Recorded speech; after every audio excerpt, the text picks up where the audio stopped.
And I'm going to hit record and audition for the first time in a while. Yep, audition looks like it's working. Yep, That's good. I see little wavies. I see your wavies. I got the really backup tiny wavies. wavy, but it's a wave.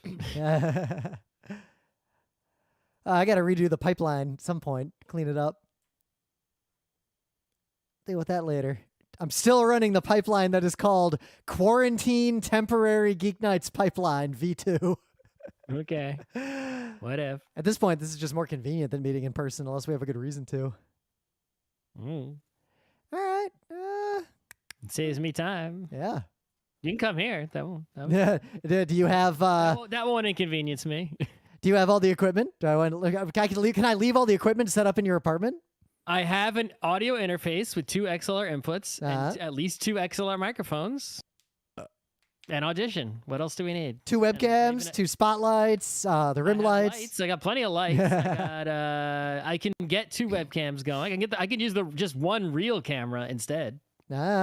True. We could sit side by side like old school Geek Nights presents Utena style. Camera. I could use 2 real cameras. In fact, with the live wedge. I think what we should start doing, it's an aside for later, is when we're not haven't sold the old camera. Yeah, but when we have a good idea for a panel, and we could just make online content that is somewhere between a panel and a Geek Nights episode with us sitting on the couch. It's more work to make a YouTube video than to go to a convention. Exactly, because the convention provides this context that makes it easy to just present somehow.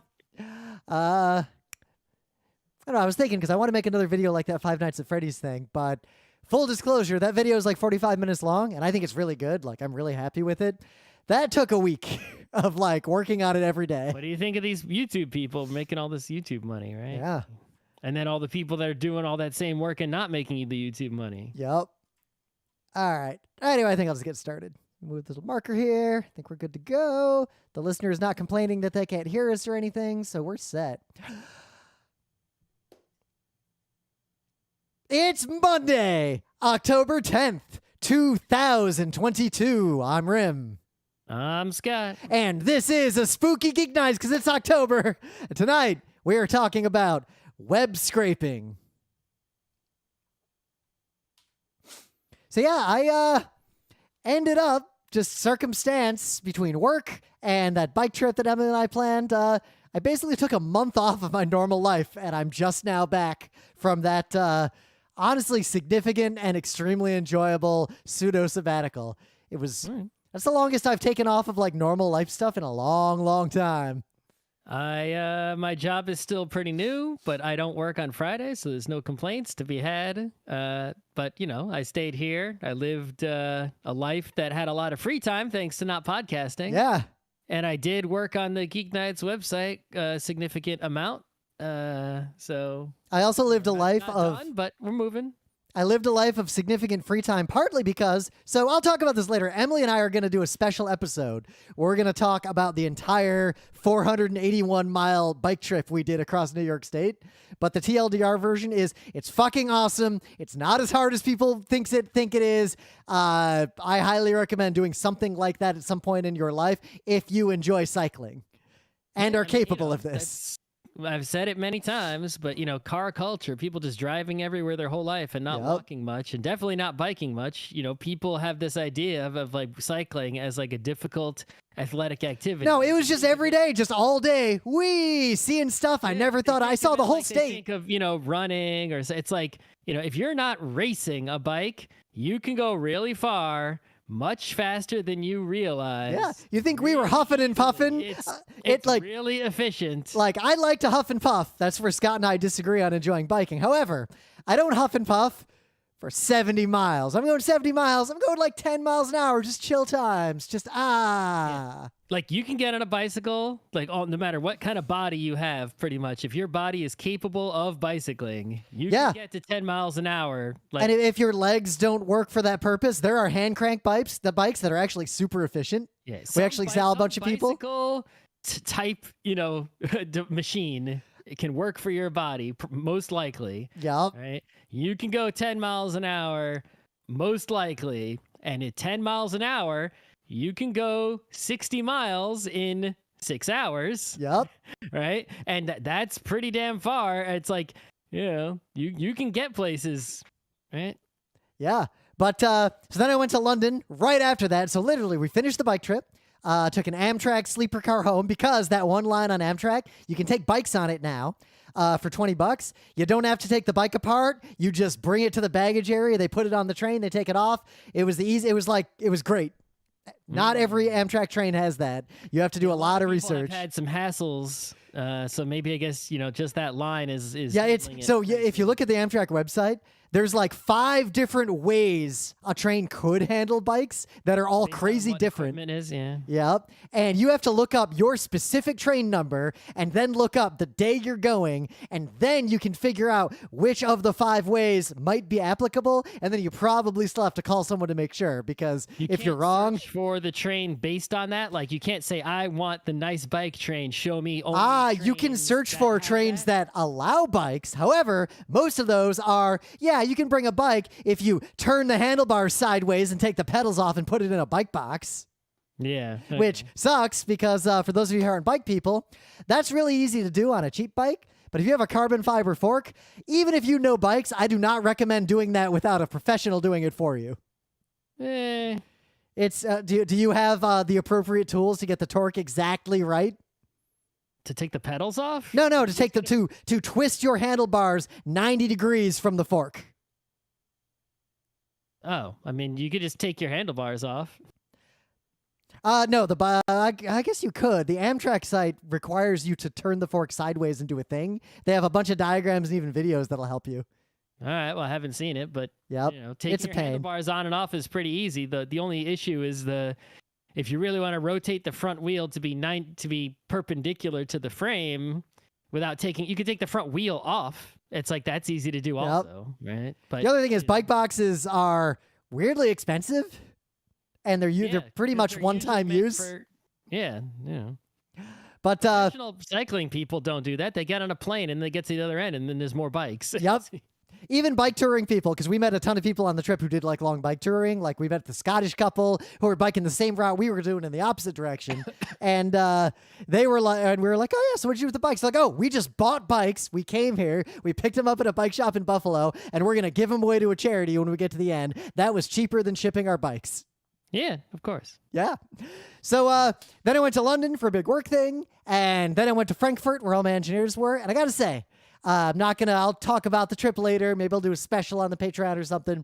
It was great, but I always had this impression that Frankfurt is a boring city because everyone I know who travels broadly, who has spent a lot of time in Germany, has been telling me my entire adult life, Frankfurt's the boring city. Oh, why do you go to Frankfurt? Blah, blah, blah, blah, blah. They always tell me some other city's great. And I believe them, partly because I had only been to Frankfurt once. And that one time I was there, it was kind of just boring, like Cleveland-y, but like nice Cleveland. Like if Cleveland were nice, but it was still Cleveland. So having spent a weekend there between work where I had nothing to do but just go explore, I now have a hypothesis. Frankfurt is not boring. The people who say Frankfurt is boring are themselves either boring or unimaginative or expect the kinds of entertainment from a city that people like me and Scott do not seek out. And in fact, I think Scott would also very much enjoy Frankfurt. So yeah. Full disclosure, though, that might be colored by the fact that I was staying in a 5-star hotel the entire time. I mean, you can stay at a 5-star hotel in a trash fire and be okay. Right? True. Shall I warm Sir's crack pipe? It was very much that kind of hotel.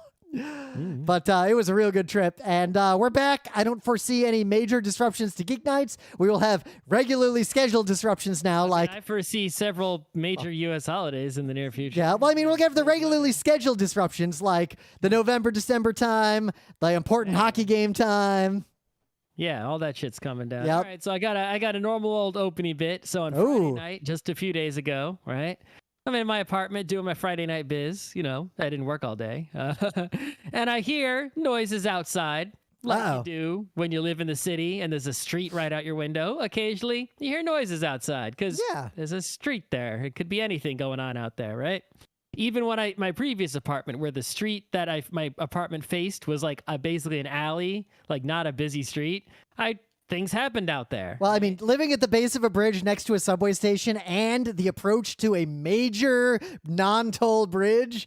Yeah, shit happens outside our apartment, like on a Things near happen daily outside basis. The window. It's a thing. So whenever I hear noises outside the window that sound out of the ordinary, right, I will go and take a look. Mostly not because I'm going to call the cops on someone unless there's something, really heinous, right? But in case there's an emergency, right? It's like there could be noises outside because of a fire or somebody passing out in the street. Or a new weird thing is happening, and now you recognize if you hear that sound again, all right, it's that weird thing. Now I know about it. I don't need to go look a second time. Might need to call a different emergency service that's not police, right? Maybe call the news. Maybe you start videoing it. Like, yeah, who knows what's going on out there? Usually, whatever. So I go out and I see, right, a car that is parked in quotation marks, right? It's supposed to be parallel parking, but this car is like diagonal. All right. 45 degrees, aiming at the sidewalk, right? And the driver's side door is open, completely open. Ooh, that reeks of someone jumped out of a car that they just stopped really quickly. Hold on. And someone is moving about this car, right? I think they have a bag. And there was some amount of yelling that was indecipherable. Now this reeks of Uber drive gone wrong. I don't know. I'm just speculating. I'm the commentary here. I can't tell what kind of individual this was, other than that it was a person who was yelling in clearly an altercation-ish manner, but I didn't see any other people. They were in and out of the car, or I guess the side of the car. I don't know, but they then They walked away from the car in a direction down the street, right? Yelling something. Then there was no more yelling. There was no more person, right?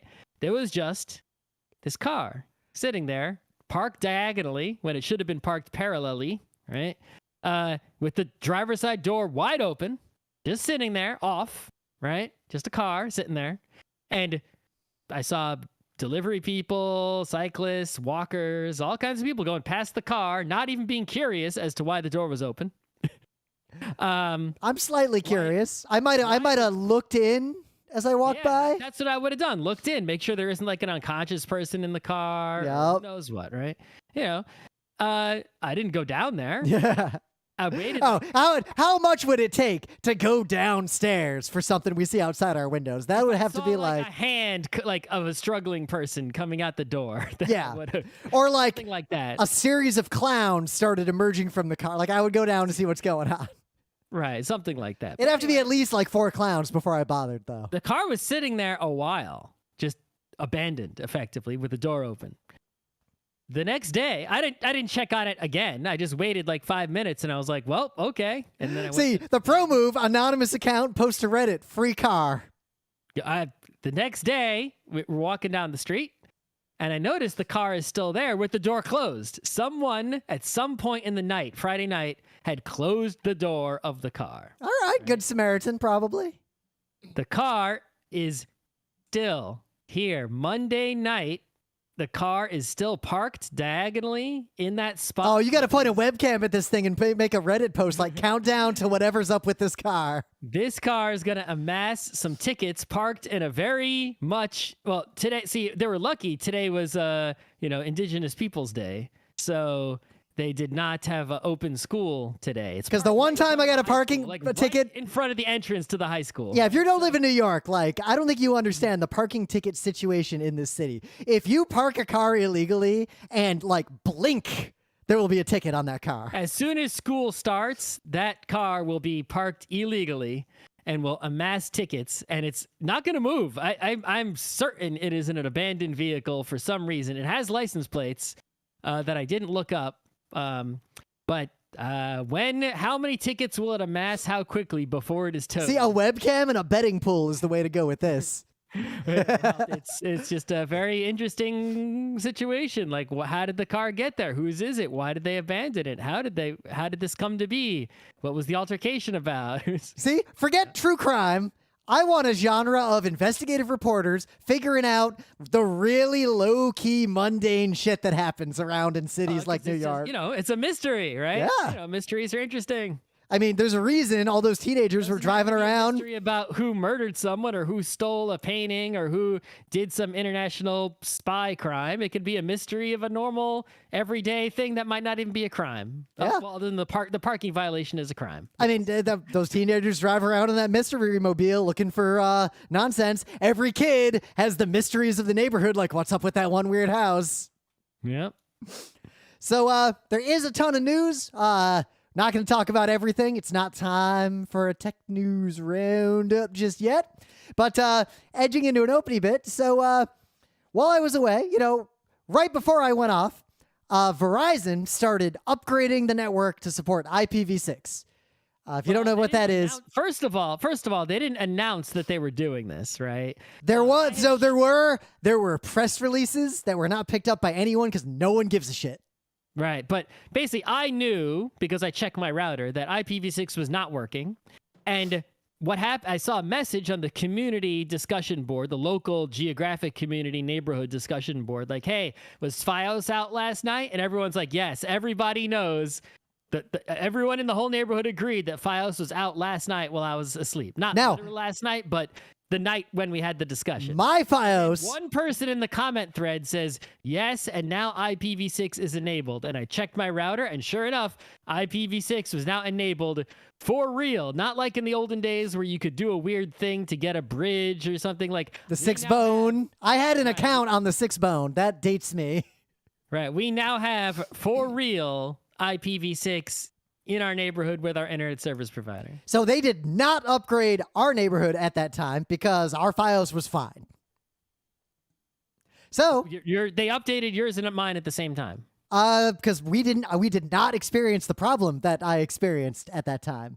That problem started. The time that you experienced the problem is the time that we got upgraded.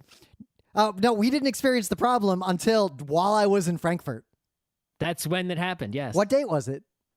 I'll have to look it up and find. Because I want to say I was in London when that happened, and our internet was still fine. Let me look it up. I'm just curious. It could have been that, like, your router didn't restart or something. Yeah, it could have been like it doesn't get enabled until they push it out to the router. Who knows? Regardless, so 14 days ago. 14 days ago, I was still in London. Okay, well, that's the day that it happened. All right, so about a week later, the internet in our house gets just shitty.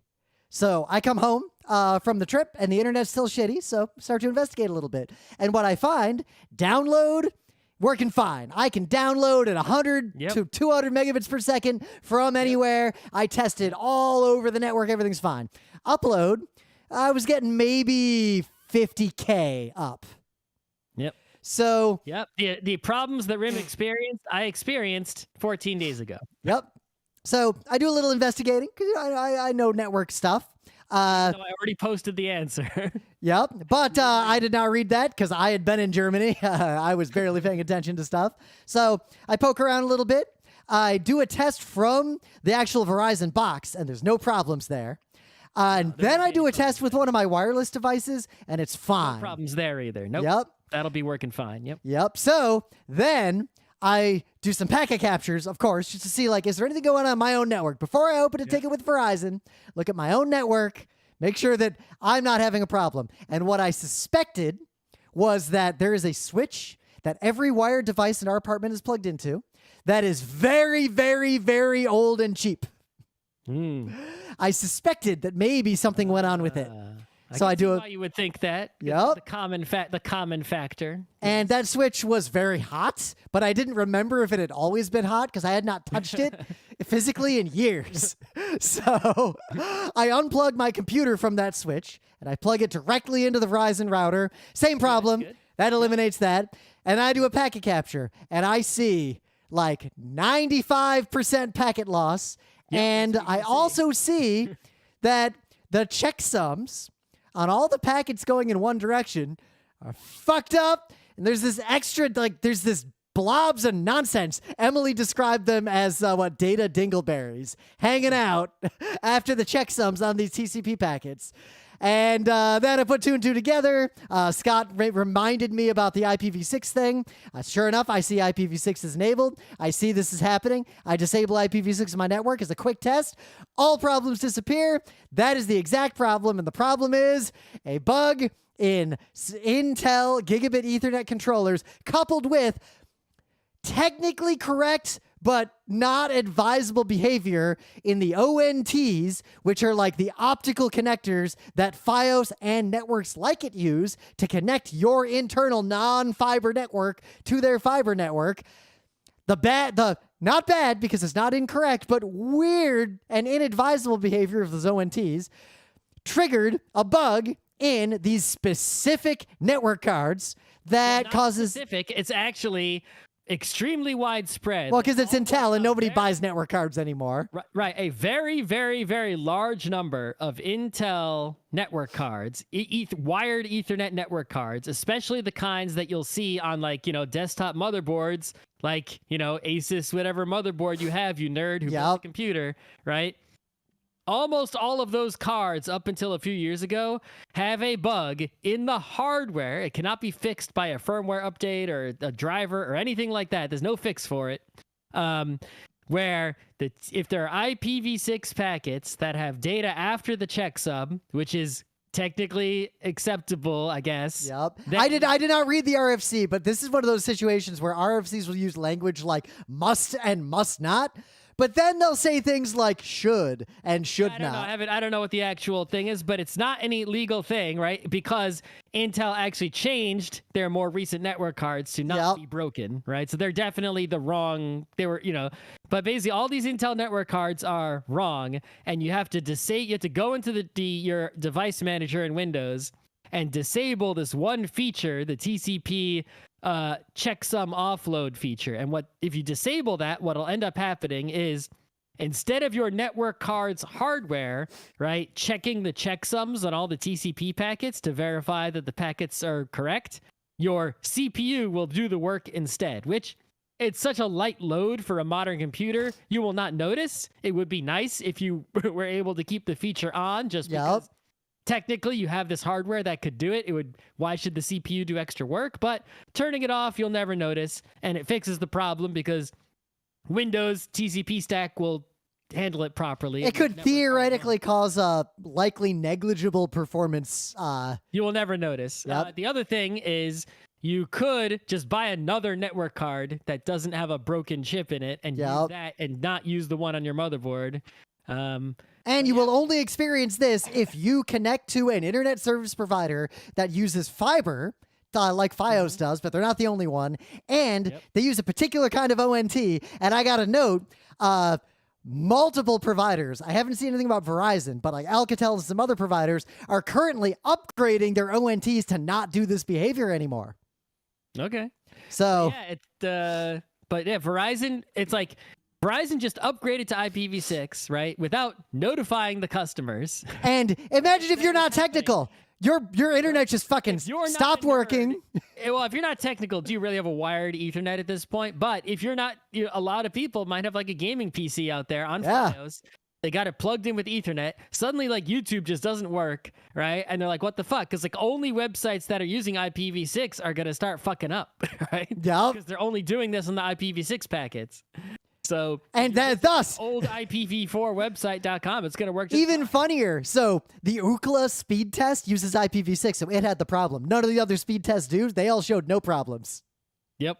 That's why I went straight to the packet capture. So my advice to you as a nerd, to make this lesson completely useless unless you work in interesting industries. Number one, if there's ever a weird problem, look for the parts of the specification that are shoulds and should nots as opposed to must and must nots. Therein lie all weird problems. Part of the reason the GeekNights website is taking so long is because I'm a person who will obey all the should and should nots of everything, even if it's completely useless and will never be relevant for the actual functionality. This applies to everything. My day job, the fixed protocol, all that nonsense in capital markets. Guess what? One of the most common causes of a problem there is when someone sends a message encoded in the fixed protocol that is technically correct, but kind of weird and nobody does it that way. Yep. if you internalize that lesson, you can make six figures working in capital markets within a week. Maybe. Yeah. So in some other news, goes to some really quick news. So a Dutch court, this will not help USians too much, not yet anyway. They have made a very specific ruling that is kind of important because the U.S. does not have these protections. A company in Florida basically tried to fire an employee of theirs who works in the Netherlands because they required him to turn on his webcam all day while he was at work in case they wanted to monitor him while he was working from home, working remotely. He said, that's creepy, and he turned off his webcam. They fired him, citing that he refused to work and was insubordinate. And the Dutch courts ruled, nope, that is an unreasonable request. Fuck you. And they made the company reinstate him and pay a fine. Okay.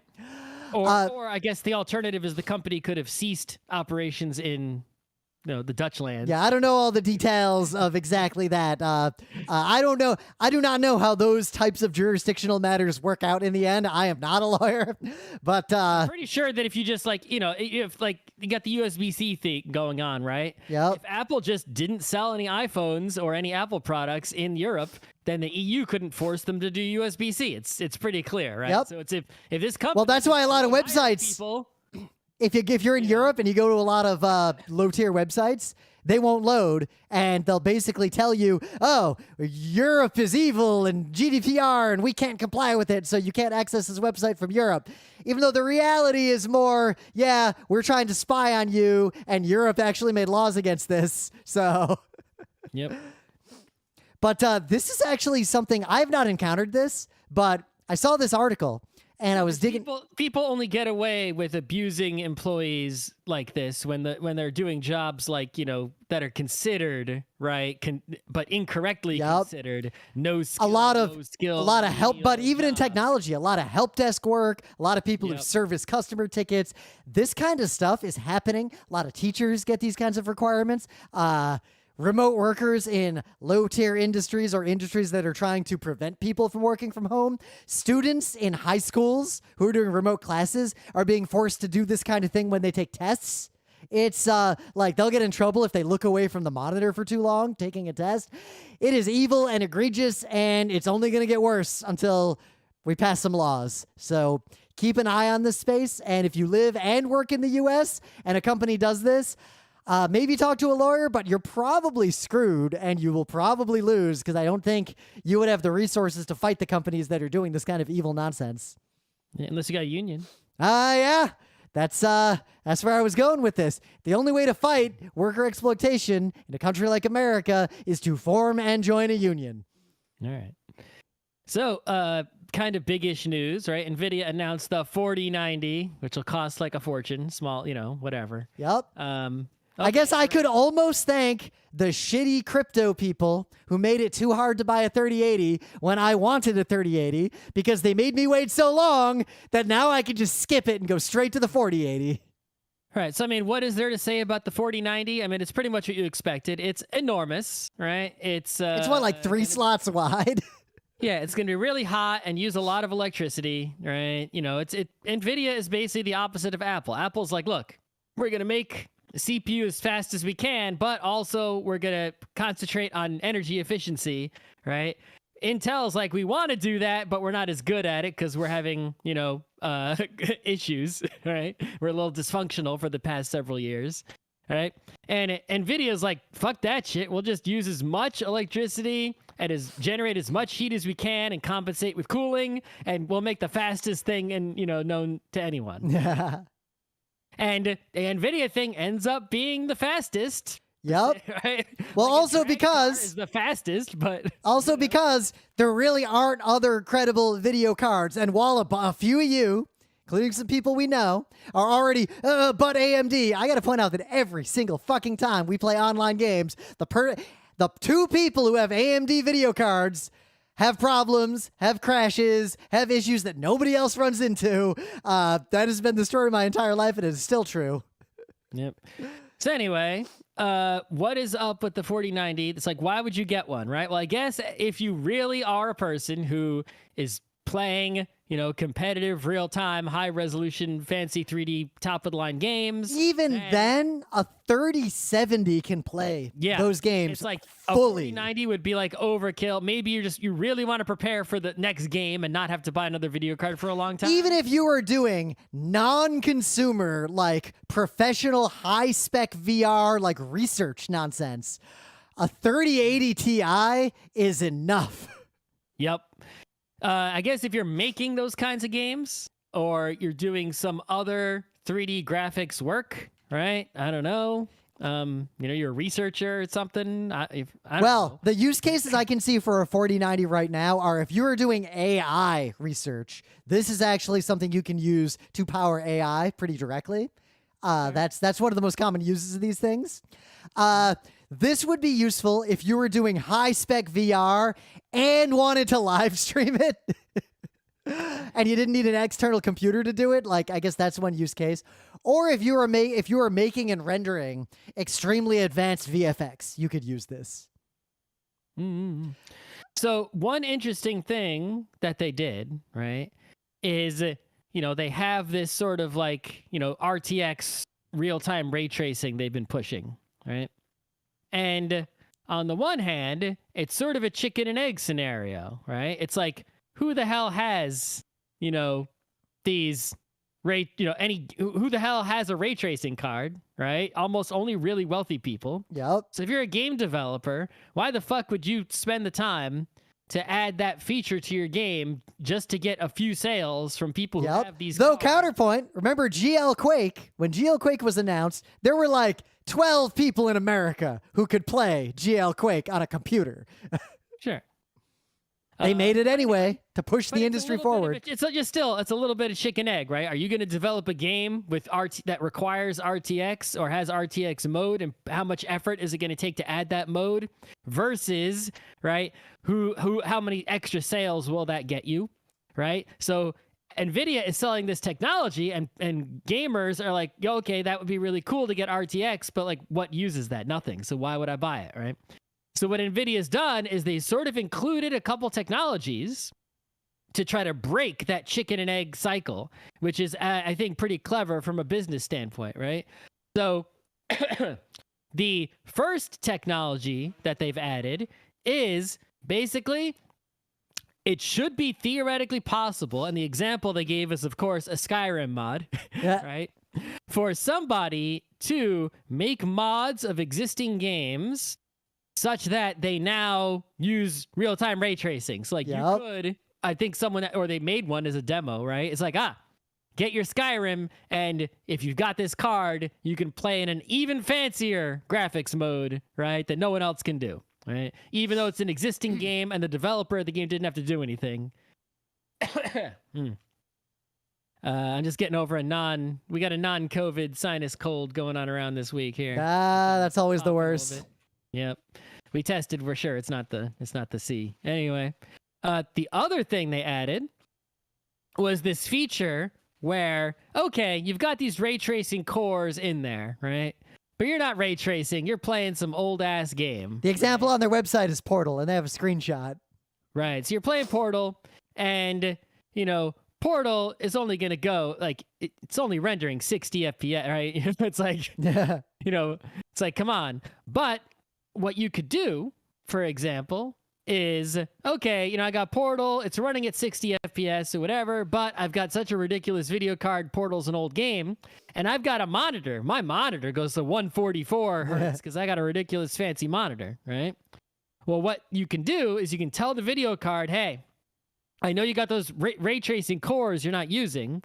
Why don't you use them and some machine learning AI stuff that you're so good at, you GPU, right? And you're so fast at it that even though the game in the frame buffer is rendering, 60 frames a second, right? So here comes a frame, and then 1/60th of a second later, another frame's coming in. The AI, in quotes, right, with using those RTX cores that are otherwise dormant, can look at the previous frames and basically interpolate and guess and generate a frame to go in between the current frame and the next frame and show it to you fast enough before the next frame actually is going to be displayed a 60th of a second later, right? And thus, you'll get those frames won't be like actual game frames because like the game input wouldn't be processed on those frames, but it would be adding like an extra draw, method, run, an extra draw loop only, right, to the game. So and basically the effect of this would be that the motion of the game would be like unnaturally smooth compared to what it would normally be because you're just inventing new frames, right, visually to go in between the ones that are already there. This is neat stuff because on one hand, it does theoretically alter the game from what the developers intended into, you're seeing something different. But at the same time, these are mostly micro differences that kind of just cool make it demo, look better. But like, does anyone actually fucking need that? It's you just do that to show off your money, basically, right? It's but it's hard though because I remember when I first got a real 4K monitor, and that was right around when auto chess was popular. Like I got a good 4K monitor, I got everything working, I play auto chess, and it looked better, but I couldn't articulate why, and I wasn't sure if it was, my bias. Like, well, of course, I think it looks better. I bought this fancy monitor, and then Scott came over to do Geek Nights, and you literally said the words, "Why the fuck do your fonts look so good? What did you do?" Anyway, but the point is, this is regardless of how useful these features are, they are from a business standpoint, right, a clever way to break out of that chicken egg. NVIDIA can sell this to people as saying, yes, if you buy this card, there are things you can do to make games you're already playing look either better and or smoother, even if game developers do not support any of these features in their development cycle. And thus, maybe they can get some sales. And if they get some sales, then game developers would hopefully make games with RTX mode in them. Yep. And then it would take off, right? And I don't think, does AMD have the RTX mode, right? Is that what their end game is? I don't think so. Never mind like video encoding and all the other stuff gamers care about. Like if you're streaming yourself, NVEnc just works, and these cards are crazy fast at it. OBS just now implemented some basic support for one of AMD's equivalents, so... Oh, there is. I Googled for AMD ray tracing, and they do seem to have Radeon Pro technologies. Okay, I guess, yeah, AMD RTX. It's like, do they have RX, but not R? I don't know enough about it. Someone in the chat, the listener will know if AMD has an RTX competitor. I mean, the listener... I haven't heard of them having one, so my guess is that if NVIDIA can get this to lift off, they can put AMD away, right? By saying the games support this now only on NVIDIA cards. Even if an AMD card gets faster, it's like you need that real-time ray tracing, and we have it. The end. Right? I feel like the listener is either on a Mac right now or has some sort of NVIDIA GPU in their Intel CPU. Yeah, I mean, I'm seriously considering more and more every day, especially like the story we just talked about with the Intel network cards, right? Yep. It's like I might just get some Mac Studio, even though I still don't like Mac OS, because the CPU is the best CPU. And 99% of what I do is not GPU-based work, personally, right? Other people I know do a lot of GPU-based work, but like me. It's like... It's just that CPU, the M2, the M3, whatever is going to be out, right? Well, is the best, unless Intel comes out again with something better again.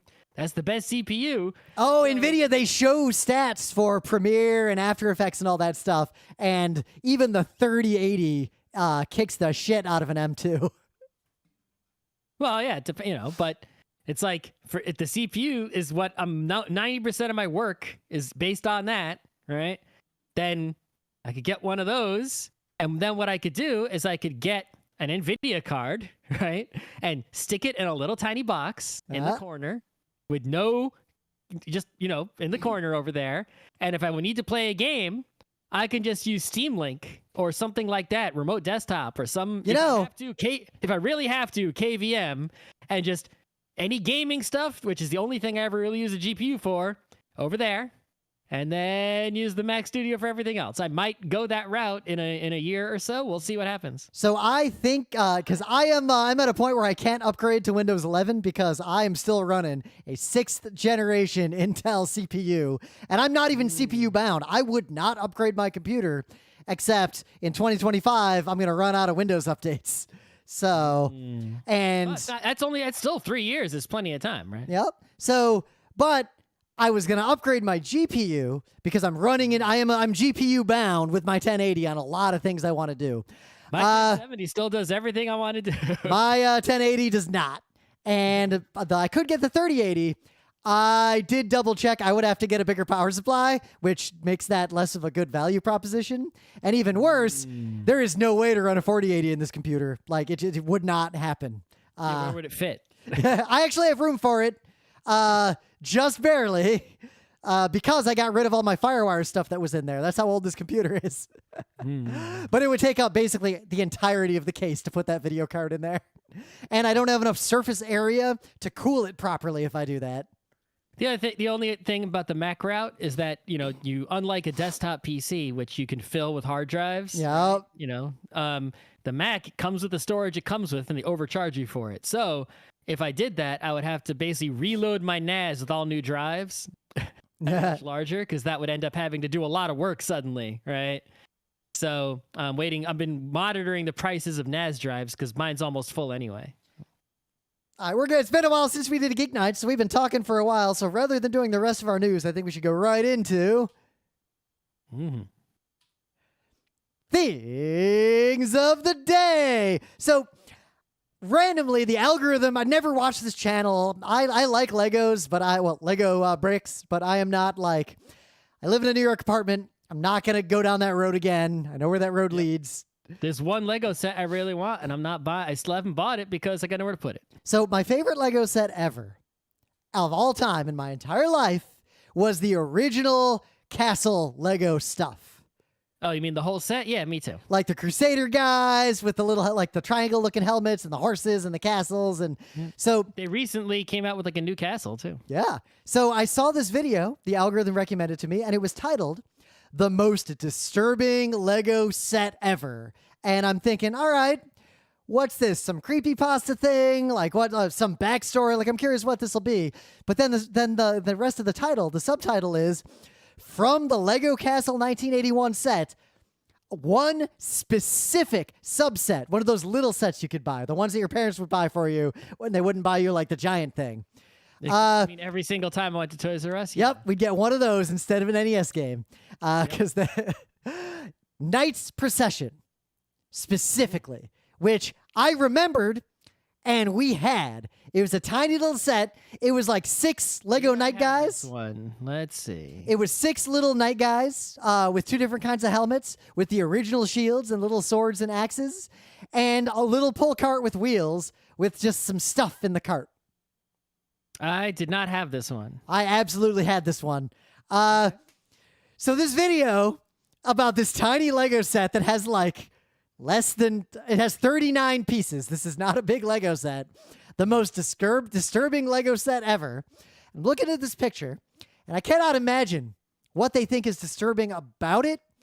So I watched this video, and in 9 minutes and 16 seconds, this person has made a fairly credible argument that this is a very oddly specific and uncharacteristic reference by whoever designed the set at Lego to a specific incident during one of the Crusades outside the walls of Jerusalem. And I'm not saying this person is right. I suspect this person is very wrong, but it's quite a journey to watch this video, and I recommend you enjoy it. So that's what I got. What do you got? So I'm the kind of person, right, where, am I good at that many things? No. Do I know that many things? No. I just read the internet a lot, and then I repeat what I read on the internet, and I sound like I know things, right? But one thing I try to do in life in general, right, is to learn and use correct techniques, right? Even if you're not good at a thing, if you use the correct technique, even if you are not practiced at it, you'll usually just get better results and an easier life overall. Well, like mini right? golf, But- between the two of us, how many times have we taught some random person we know, like, how to use a putter? Yep. It's a fairly straightforward, there's a very specific way to do it. Yeah, it's like if I'm in the kitchen, can I go chop, chop, chop, chop, chop? No, but I hold the knife the way the chef holds the knife. Yep, right? I just go slower. Yeah, it's like, so, and I think in our general society, right, there are a lot of things for which the correct technique is not like widely known or widely taught, no matter how simple it is, or even if it, or it's not taught well in a way that people can understand. That's the part, right? having watched your thing of the day, that I think is going on here, because I actually went and grabbed something and tried what's in the video. And yeah, I was always doing it that way, but I never thought about it that way. Right, but it's like, or people just don't care about using the correct technique, right? Yeah. They're not coachable, right? But I remember very specifically, right? It's like when I was so old, I was already a counselor at a summer camp. I think I was already like in between freshman and sophomore years at RIT, right? I was already 2000 something, right? 2001 summer. And someone finally taught me like the technique to throw a baseball correctly, right? I was in Little League and shit. No one ever taught me that correctly, or at least I was in a way that I understood and remembered, right? And as soon as I followed that technique and I threw the ball, when it hit the other guy's glove, it was like, pow! And I was like, I'm not strong. I'm strong then, and I'm not strong now. Yep. Right? Skiing's a lot like that. You do skiing wrong, it's like, but when you feel it, suddenly you're just like 1,000 times better. The whole world feels different. So I came across this YouTube video. It's like 48 seconds. It's really short. I think it is a YouTube short specifically, maybe. I gotta say, though, watching this, I think I would be better at swinging a bat, even though I would think I was already doing this. Like, this is all you need. It's like, why are you hiring a hitting coach? This guy is a hitting coach for professional baseball, presumably, right? Like, it seems like it's this person's job or part of their job. And in that short amount of time, he demonstrates the correct technique for swinging a baseball bat. And it's like, why did they fucking tell me that shit in T-ball? I could have smacked the ball right out of the park if I knew that, right? It's like, so yeah, if you are ever planning to swing a baseball bat for the legitimate purpose or an illegitimate purpose. I would say no, because if you are swinging a baseball bat for an illegitimate purpose, my advice to you is to hold it backwards. That sounds crazy and stupid. You will be way more effective at causing the harm you intend to harm that way. Anyway. You can still swing in the way in the video to get the most oomph. Also, I feel like you're better off doing a lot more jabbing and poking, but anyway. The point is, watch this. You'll spend 1 minute and the rest of your life, you will now know the correct technique for this in case you ever have to do it. And you'll be like, wow, it'll be so great. Oh my God. Cause like the pivot around the immobile foot, like I remember being like taught that by my dad, but the thing with the hands, I did not realize that's what happens. Like I never in my life heard it described that way. And that was it. 42 seconds. Yep. So good. In the meta moment, GeekNights is back. The last panel that we did, which was actually me and Emily at PAX West 2022, losing. It is online on YouTube. You can just watch it. GeekNights will be at PAX Unplugged. Maybe me and Scott, maybe just me, doing one or more panels and workshops, but I don't think we'll be hanging around too much outside of that. Also, as of today... You said you were going to go there and come back in the same day? Yep. Very likely. Maybe I'll spend one night and head back the following day. TBD on the schedule of the panels and everything. I will warn you, all the hotels are sold out, so... Yeah, I mean, I'm not. I'm only the only chance of me going with the sold out hotel situation is, someplace else to stay, like a friend's house who lives nearby, or not staying. And we will probably just bring the car because that's a real. I might go. Maybe. It is a real easy trip, and also I got to tell you, because I know I have presented at a few PAXs without you during the quarantine. It is hard to describe how much life it gives me to be on stage at a PAX with people giving a talk instead of doing the podcast. Like, I didn't forget how much I loved it. I underestimated how much I missed it, is how I would describe it. There's a certain energy there. So we'll see. We'll see what happens. Yep. I will also be at ZenkaiCon. I even booked a hotel room. I'll do a whole bunch of solo versions of our panels. Scott won't come to ZenkaiCon, even in non-COVID times. Without a pandemic, I'm definitely not. I don't know why. Most of ZenkaiCon is me, Chris, Anthony, and Skojo playing tabletop board games, sometimes with Matt Morgan. So I'm good. I don't know. It's basically it's a fantastic con that we just don't even go into except for the panels. But I digress. Why don't we just do that at my apartment then? We could do that too. The GeekNights Book Club book, Binti, which I will also, as Scott had pointed out, Binti is very short. It's actually a trilogy of 3, also very short books. I read all 3. Scott read all 3. They take like an hour each. We'll talk about all 3. It's fantastic. It is Space College. And basically, if you don't know what it's about, it's going to set itself up like, all right, cool person's going to Space College. They're probably experiencing racism. Let's see where this is going. And then the jellyfish show up out of nowhere and it goes way off the rails. But it still stays true to that original starting story. I would love to see this animated in some fashion. I think it would be great. It would be a good animated one, yeah. Especially with all the wild characters and such. Right? Yep. All right. Otherwise, Scott's working on the website. Pay attention to our stuff. We'll be mostly doing content like normal. Whenever the new Advanced Wars that was delayed because of the war actually comes out, I am going to be live streaming it, so stay tuned for that. And let's talk about web scraping. Yeah, so when you have a website, right, especially a dynamic website, even if it's just a blog, right, but it could also be something like, I don't know, a sports stats website or news website, right, any kind of information providing website, IMDb, Wikipedia, right, all these websites are backed up by databases, Postgres databases, MySQL databases, Oracle databases, right, but you can't just go in and giving people access directly to the database, right? I mean, a lot of people do by accident, but that's a whole other conversation. It's really bad for a lot of reasons that we can't really discuss right now, right? It would actually be really nice if you had a way to do it securely, safely, and a way that protects your, resources and whatnot. But so what I'll say, it's kind of an aside. That is the kind of thing that I provide as a service and am a product manager for in my day job. That kind of thing. But it's not. You're not making that available to like the public. No, that is not available to the public. Right. Plenty of people provide private database access. I'm talking about public database access. Like anyone can just go, connect to database, select star from. Right. It's like no one does that. Right?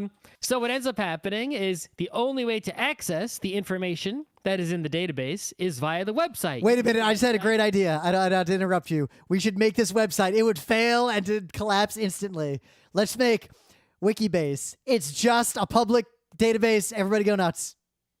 Okay, go ahead. Here's sequel. So, you have a database, and then the database is not accessible to the internet, right? And then you have a web server, and the web server can access the database, but the web server only has so many SQL queries that it will willingly run, right, that are written in the code of the website. Yep. And then people visit the website runs the SQL queries, gets data from the database, and then shows it to you in HTML form. Which, to back up a little bit, because this is important. JSON structure. HTML and markup languages like it are just a standardized way to take effectively raw information from a source and mark it up in a way that can then be processed by an interpreter and displayed to a human or provided to some other service in a standardized way.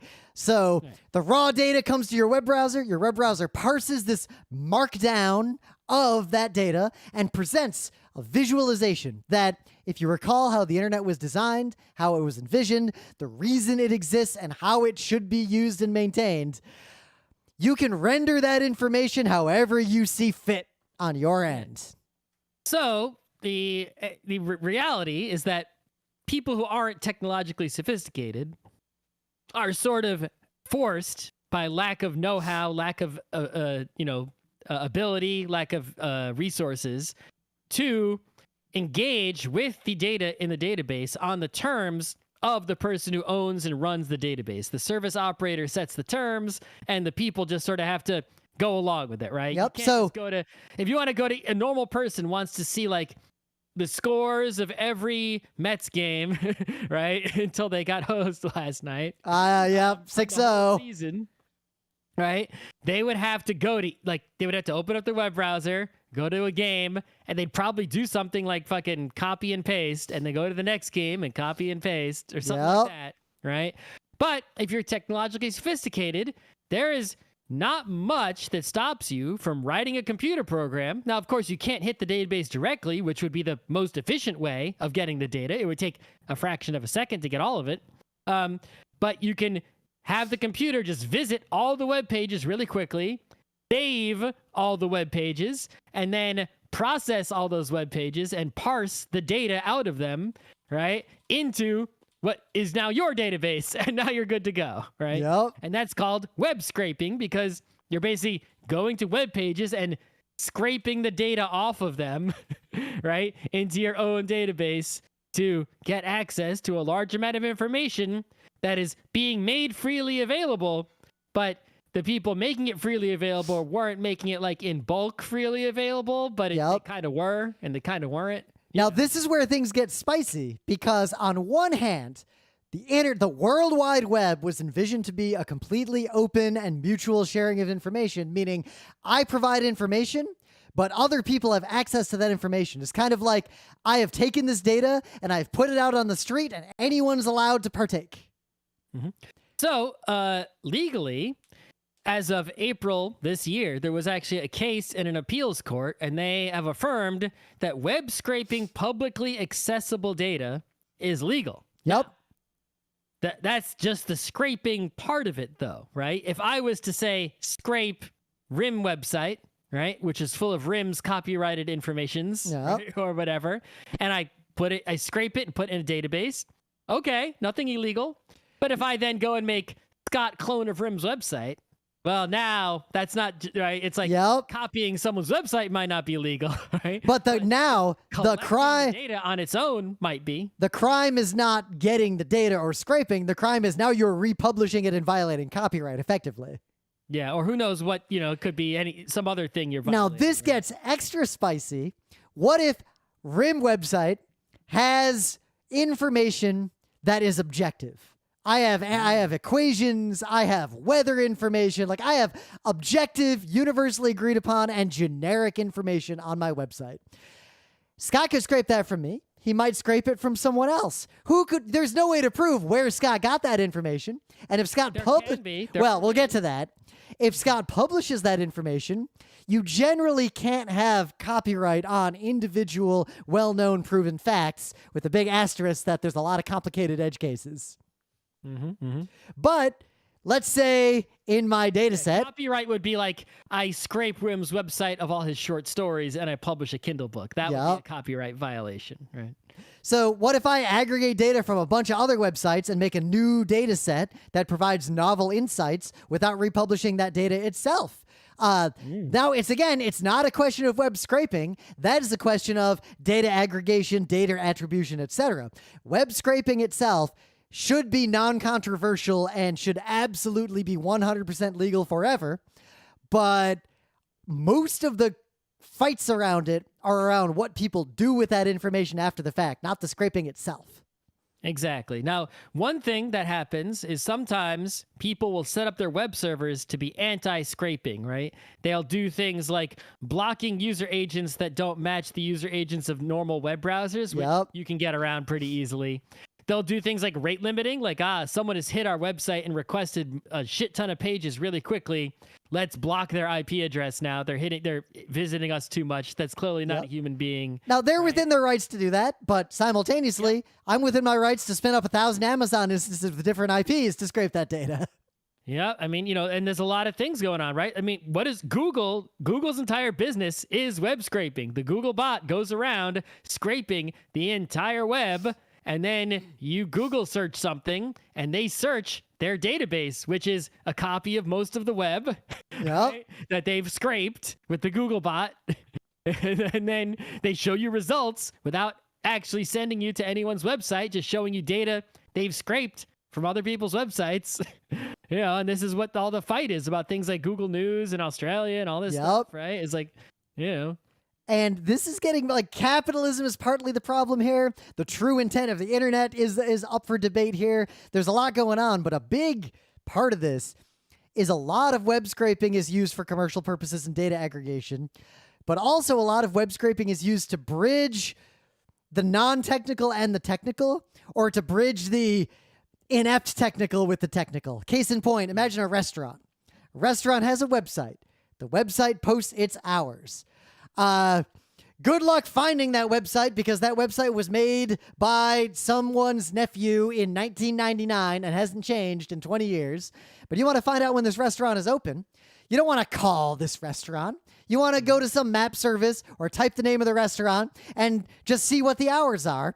And you don't necessarily want to have to go to 10 different restaurants' websites to figure out when things are open or not. So that kind of data aggregation is just a quality of life thing. Most restaurants... did the person who runs that restaurant, they have a shitty website, but did that person go to Yelp, to Grubhub, to Seamless, to Google Maps, to Apple Maps, and type in their hours?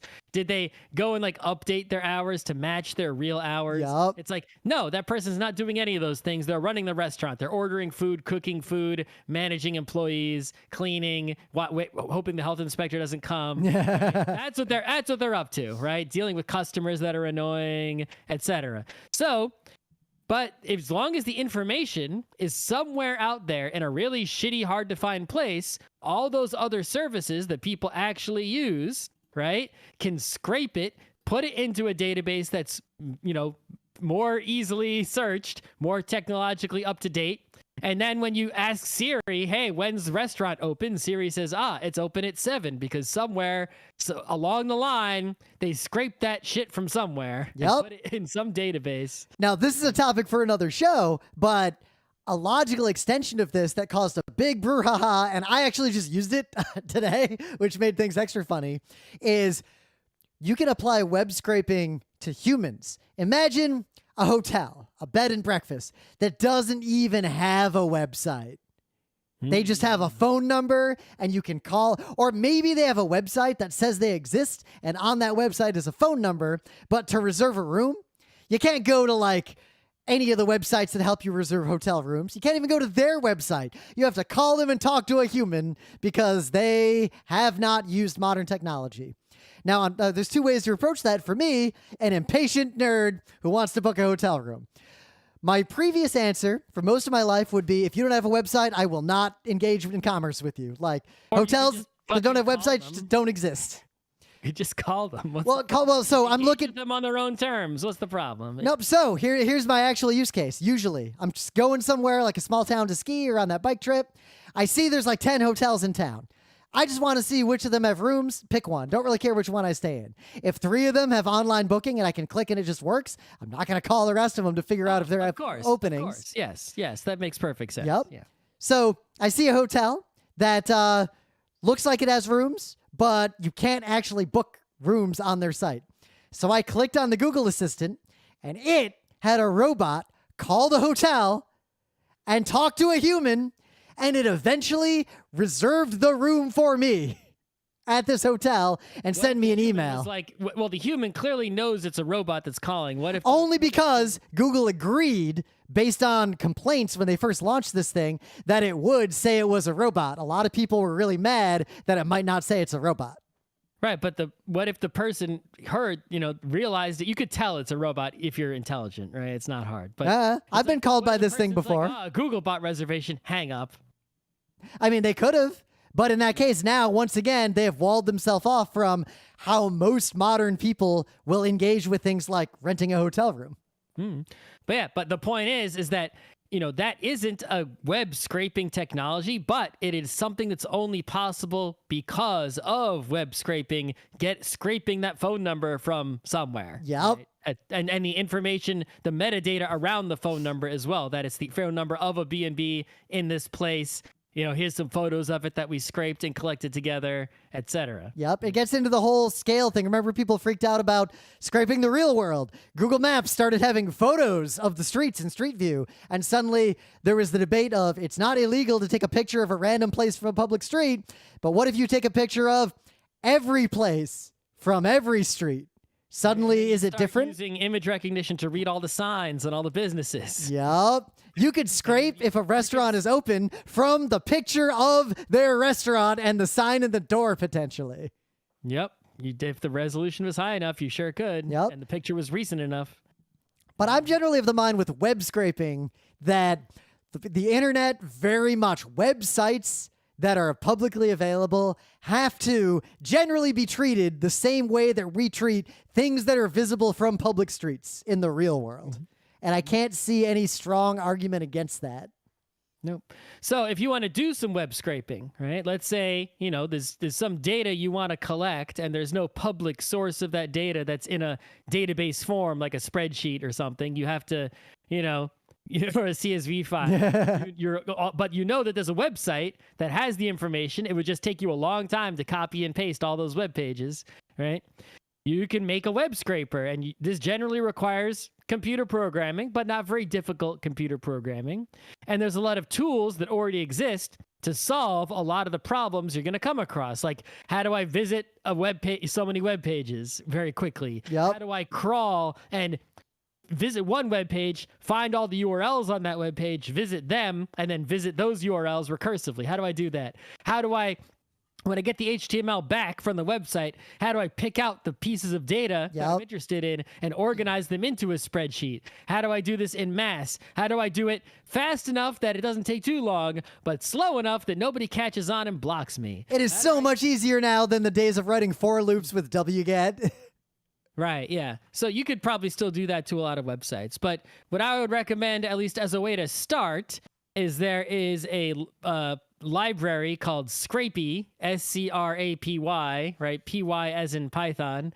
That is, basically allows you to write a program, and it solves all those, common web scraping problems for you, and you can fully concentrate the code that you write on your specific use case, right? Which pieces of data on the page, which page are you visiting, etc., and ignore all those sort of things that every web scraper has to do because they're already done for you. And, if you're doing something extra fancy, extra high performance, a big deal, that might not be a permanent solution because it's not the fastest. But for most cases, it'll get you all the way there. And for just about all cases, it'll be the perfect starting place to get you going. I don't know of any other, it really is like the most popular web scraping thing I know of. I don't know of any other one that is as big a deal as. And as long as you're not doing something like scraping data to republish it or all the things that get into other thorny stuff, honestly, if you can scrape the web to make your personal life locally easier, by all means do it. It's a cool thing. A lot of nerds do it, and you can do some really cool stuff. Yeah. Okay. That's probably good enough. I am hungry, and we went long, so I'll just stop it right there. If you make more shows,